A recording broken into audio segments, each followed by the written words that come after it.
শান্তিপূর্ণভাবে নির্বাচনে অংশগ্রহণ করে, উৎসবমুখর পরিবেশে অংশগ্রহণ করে। দর্শক, ঠাকুরগাঁওয়ে যে জামাতের আমিরকে আটক করা হয়েছে, সেই ঠাকুরগাঁওয়ে কিন্তু সেই জামাতের আমির প্রতিদ্বন্দ্বিতা করছিল বিএনপির হেভিওয়েট নেতা মির্জা ফখরুল ইসলাম আলমগীর।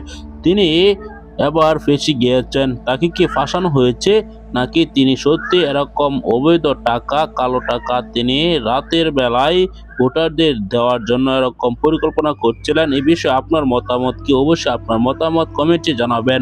দর্শক, এটা কি সত্য ঘটনা যে বিএনপির নেতা তাকে ফাঁসাতে পারে? এমনকি জামাতের নেতা যে দাবি করেছে তিনি এই টাকা নিচ্ছিলেন, তিনি ব্যবসায়ীর কাজে লাগাবেন, কেননা ব্যাংকে টাকা লেনদেন করা কিন্তু এখন বন্ধ রয়েছে। দর্শক, এই বিষয়ে আপনার মতামত কমেন্টে জানাতে বলবেন না। পরবর্তী এরকম নিউজগুলো সবার আগে পেতে চ্যানেলটিকে সাবস্ক্রাইব করে রাখবেন। এই মুহূর্তে বিদায় নিচ্ছি, দেখা হবে পরবর্তী কোনো গুরুত্বপূর্ণ ভিডিওতে। আসসালামু আলাইকুম।